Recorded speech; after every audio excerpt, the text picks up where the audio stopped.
जय शिवराय। आज आम्ही इथे आरे पोलीस स्टेशन गोरेगाव ईस्टला आलो होतो। 18 तारखेला मी माझी कंप्लेंट नोंदवली होती। हा माझा वकील आहे।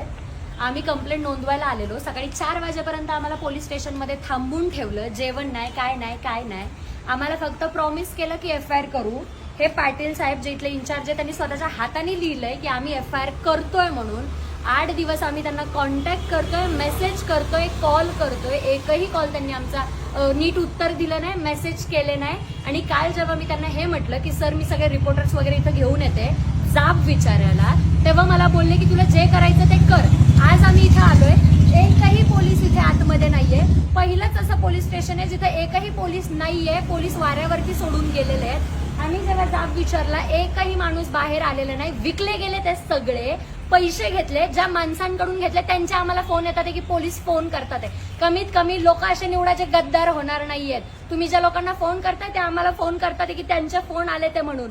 रिपोर्टर्स विकले गेले, ते इथले पोलीस प्रशासन विकलं गेलेलं आहे। ज्या लोकांवरती आम्ही विश्वास ठेवतो ना की आमची कंप्लेंट घ्या, ते लोक इथं विकले गेलेले आहेत। एकाने सुद्धा आम्हाला जाब दिलेला नाही। 8 दिवस कंटिन्यू, 8 दिवस आमची फक्त एक FIR घेत नाहीये।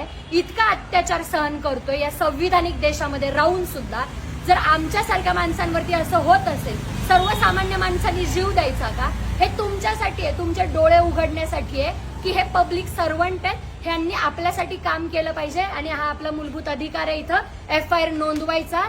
त्यांच्यावरती नसतं ते की घ्यायचा आहे गुन्हा की नाही घ्यायचा। माझ्यावर अन्याय झालाय, मी अन्यायाला वाचा फोडायला इथं आले, तर त्यांचं काम आहे इथं त्यांनी रिपोर्ट्स नोंदवायचे। त्यांनी 8 दिवस आमचे रिपोर्ट घेतलेले नाहीयेत। 8 दिवस याचा जबाबदार कोण आहे? महाराष्ट्र प्रशासनच आहे ना। त्यांनी उत्तर द्यावं। हे माझा वकील आहेत, त्यांना विचारा की इथली परिस्थिती आतमधली काय आहे।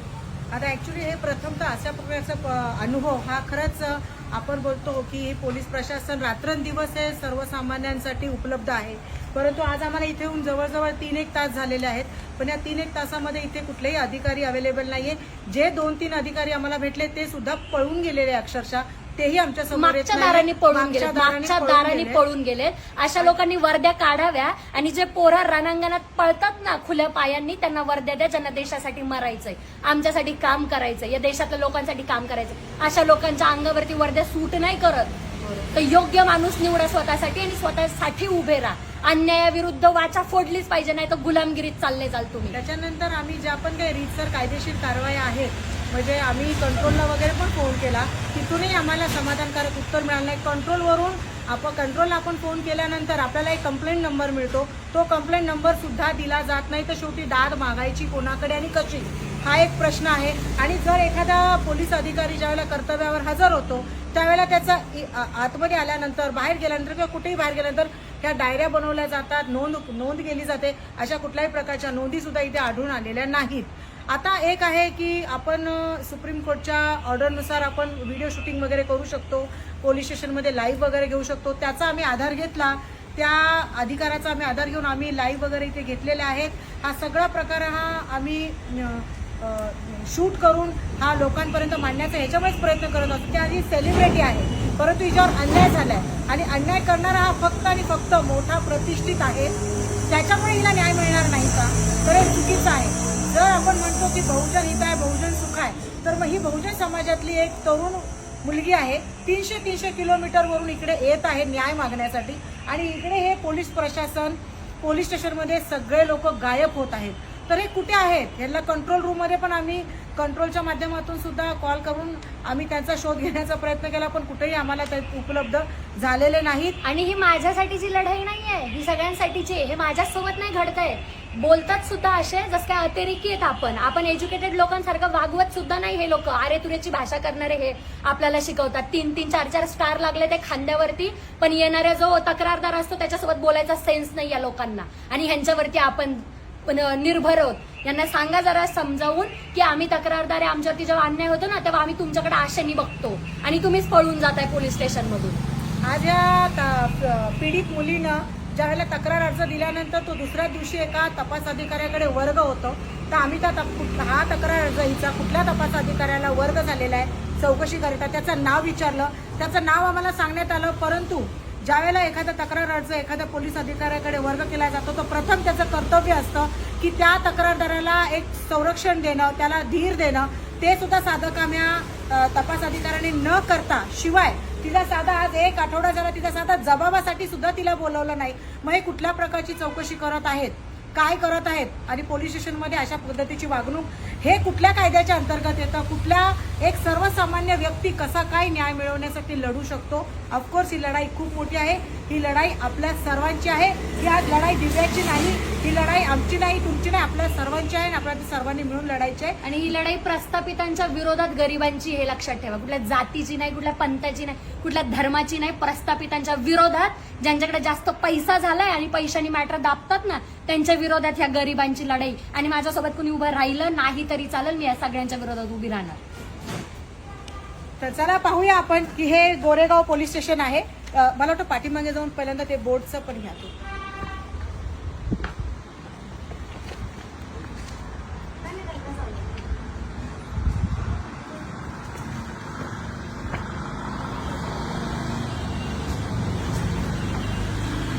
हे गोरेगाव पोलीस स्टेशन आहे. जर अशी कुठल्याही प्रकारची घटना घडली तर इकडे कोणीही अवेलेबल नाही. हे बघा, अधिकारी कक्ष मोकळा, हे पोलीस प्रशासन. इकडे कोण, आम्ही कुठे दाद मागायची, इथे कोणी नाहीये. निर्भया कक्ष मोकळा, पंखे चालू. आपण कक्ष मोकळा पण पंखे चालू. फक्त तुम्ही पंखे सगळीकडे चालू ठेवा, लाईटा चालू ठेवा, पण इथे कोणी उपलब्ध नाहीये. पोलीस निरीक्षक गुन्हे अवेलेबल नाही, सिनियर अवेलेबल नाही. आता अशा खरंच की एका पोलीस स्टेशनमध्ये एखादे 3 प्रशासकीय अधिकारी असतात निरीक्षक लेवलचे, तर त्यातला एक तरी हजर पाहिजे, परंतु इथे कोणी हजर नाही. हे लोंढे साहेब, पंखा चालू, पंखा चालू. लोंढे साहेब नाहीये पण पंखा चालू आहे. लोंढे साहेब नाहीयेत पण पंखा चालू आहे. प्रत्येक केबिन मध्ये अधिकारी उपलब्ध नाही, पण पंखे लाईट सगळ्यांचे चालू आहेत. आणि अर्धे तर आम्हाला बघून तो मागचा दरवाजा दिसतोय, त्या मागच्या दरवाजाने पळून गेले, तिथून गेले निघून. हे बघा, कोणी नाही. या, हे आगळं वेगळं पोलीस स्टेशन आहे, गोरेगाव पोलीस स्टेशन. त्या पोलीस स्टेशन मध्ये कोणीच अधिकारी नाही. हे ड्युटी ऑफिसर आहेत. हे 2 अधिकारी अवेलेबल आहेत. सर, सिनियर साहेब कधी येतात? कॉल करून आता 2 तास झाले कॉल करून. मीटिंगला गेलेले त्याच्यामुळे. आणि बाकी गुन्हे प्रशासन पी आहे, प्रशासन पी आहे, ते काहीतरी कामाला दे. कायदा प्रत्येक संस्था जण 3 पी आहे आणि 1 सिनियर. 4चे 4 जण गायब आहेत. नाही आता काही नाईटला असते. बरं, ठीक आहे. मग मला एक गोष्ट सांगा की 4 पी आय आहेत आपल्या पोलीस स्टेशन मध्ये, 4च्या 4 लोक नाहीयेत. चालतं का असं? नाही नाही, तुम्हाला त्याच्यावर काय माहित आहे का? नाईटला होते तुमची माहिती द्या सर, तर लोकांना कळू दे. 4 पी आय आपल्या पोलीस स्टेशनला आहे, बरोबर? आता इकडे बघतो नाईटला होते आणि 1 जण रजेवर आहे आणि 1 जण आहेत, तर ते मीटिंग साठीच गेलेले दुसरे. बरं, माझं चालतं का? मीटिंग साठी आता कुठं त्यांना शोधत बसायचं का सर? सांगा चालतं का? बरं, सांगा. मी माझ्यासारखी मुलगी पुण्यावरून जेव्हा येते, आम्ही तुमच्या मागं मागं पडायचं का? तुम्ही कशासाठी आहे? तुम्ही जेव्हा हे चोरांना पळायचं. काय सांगता? चोरांना पकडायसाठी. यायला लागलेत आता. मी तुम्हाला नाही बोलत आहे, कारण तुम्ही आता नव्हतेच, पण मी तुम्हाला सांगते की तुमच्या पोलीस स्टेशनची सध्या परिस्थिती तुम्ही सांगा की हे जे सिनियर्स आहेत ज्यांनी दखल घ्यायला पाहिजे एखाद्या याची. 8 दिवस झाले आम्ही बोंबाबोंब करतोय, मागं मागं फिरतोय. तुम्ही स्वतः होते सकाळी 4 वाजेपर्यंत, मी इथं मुलगी मागून थांबलीये. 3 तास मला ट्रॅव्हल करून जायचंय. हे लोक जर असा अन्याय अत्याचार करत असेल तर आम्ही कुणाला पकडायचं का? पंतप्रधानाला जाऊन डायरेक्ट आता कंप्लेंट करून हे लोक माझी कंप्लेंट घेणार. आता पाटील सर आले होते. अहो, पाटील सर येतच नाही की. पाटील सरांनी स्वतः लिहून दिलंय, पण पाटील सर येतात कुठं? पाटील सरांनी मला सरळ सांगितलं तुला जे करायचं ते कर. म्हणजे प्रस्थापितांचा हात असेल ना डोक्यावरती, म्हणून तर पाटील सर डायरेक्ट बोलले तुला काय करायचं ते कर. नाही आल्यावर सांगतील नेमकी काय. परत आंदोलनात झाली की तुम्हीच लोक येतात मारायला आमच्यासारख्या 21-22 वर्षाच्या पोरांना. 4 तास. आणि त्याचं नाव होतं ना त्या दिवशी, ए काय रे तुझं काम? आमच्यासोबत अतिरेकासारखं बिहेव केलं. We are well educated people. आम्ही ग्रॅज्युएशन मास्टर झालेले, इंजिनियर झालेले लोक आहेत. ही पद्धत असते पोलिसांची आमच्याकडे बोलण्याची. हा, कारण की ते कसं आहे, बाबतीत मला काय एवढं बरं, हे सगळे आता गायब आहेत. सगळ्या तिथे डायऱ्या बिऱ्या काय बनवल्यात का नाही? नाही कामानुसारच गेलेले आहेत ना थोड्या प्रत्येकाने, डायऱ्या असं बनतात ना, थोडंच त्याच्या आहे. डायऱ्या बनतात ना, ड्युटी वगैरे असतेच ना ड्युटीवरच्या डायऱ्या बनतात की नाही बनत मला सांगा, कायदा असते, सांगा. असते. आहे का डायऱ्या कुठं केलं का डायऱ्या बनवल्यात का? हे लोक आता 4 तास झाले आम्ही काय ड्युटी चार्ज आहे ना त्याच्यावरती सगळं त्यांच्याकडे असतं मेंटेन. पोलीस नोंदणीमध्ये नोंद करून जातात ना, कर्तव्यावर आम्ही बाहेर जात आहोत, ह्या चौकशीसाठी जात आहोत, मग आलो मग गेलो ते दाखवा ना आम्हाला जरा. आहेत का ऍडमिन वाल्याकडे असेल तिकडे ऍडमिन मलाच कुठे आहे, तोच गायब आहे बघा. असते तिथं आहे. कुठे नाही आहे तिथे. ऍडमिन ये लागले ऍडमिनचं नाव तर सांगा. सर मला मी तुम्हाला माझ्या आईबाप मी असे हे आले सर मला पुण्याला आता नाही नाही नाही प्रत्येक गोष्ट आता सगळंच हँडल करावं बरोबर की नाही मला काय आता म्हणायचंय meeting वगैरे- तुम्ही म्हणताय ऍडजस्ट करा बरोबर आम्ही केलं नाही नाही, का 4 आता- वाजेपर्यंत त्या दिवशी थांबून बरं 8 दिवस गेले की सर तुम्ही माझं ऐकून घ्या फक्त मी म्हणत नाही की तुम्ही येत म्हणून मी हे सांगते की तुमचे जे वरिष्ठ अधिकारी आहेत त्यांनी सकाळी 4 वाजेपर्यंत मला आणि माझ्या लोकांना इथे थांबून ठेवलं तुम्ही होते आज 8 दिवस झाले ते हे लोक आम्हाला रिस्पॉन्स देत नाहीये आमचे मेसेज बघत नाही माझे फोन उचलत नाहीये आणि शेवटच्या क्षणाला मला म्हणतात तुला जे करायचं ते कर करू का इथं आंदोलन आणि अमरण उपोषण करू मी इथं घ्याल तुम्ही माझ्या जीवाची जबाबदारी जिथं माझ्यावर अन्याय होतोय आणि मी तुमच्याकडे माझा मोठा भाऊ किंवा या महाराष्ट्राचं शासन म्हणून बघते की तुम्ही माझ्या मदतीला याल त्यावेळेस एखादा 3 स्टार असलेला पोलीस ऑफिसर मला बोलतोय की तुला जे करायचं ते कर म्हणजे प्रस्थापितांकडून चांगलेच पेट्या घेतलेल्या आहेत त्यांनी ही लढाई कधी आमची तुमच्यावरती जेव्हा अन्याय होईल ना तेव्हा सुद्धा आम्हीच लोक येऊ तुमच्या बाजूने लढायला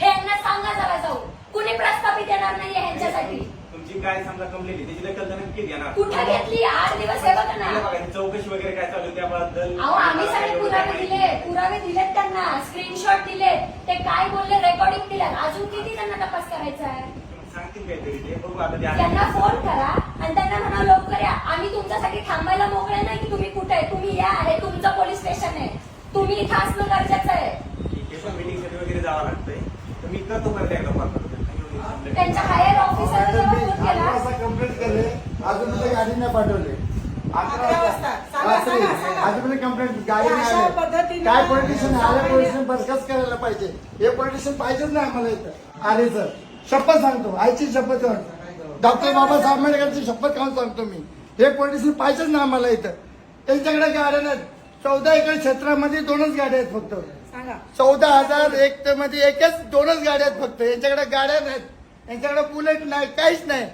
काय करायचं आम्ही जीव द्यायचं का मरायचं सांगा मॅडम तुम्ही आता तुमचा पाय पडू मी हे पॉलिटिशियन पाहिजेच नाही आम्हाला इथं हे काहीच कामाचं नाही पॉलिटिशियन फक्त हप्ते गेला जातात दारूचे धंदे चालू आहेत आकड्याचे धंदे चालू आहेत सगळं चालू आहे इथं काहीच नाही आम्हाला काहीच काहीच नाही आम्हाला किती तारखेला दारूची धंदे किती आहेत? बस मोजणार नाही मॅडम तुम्ही पागल होणार एवढे धंदे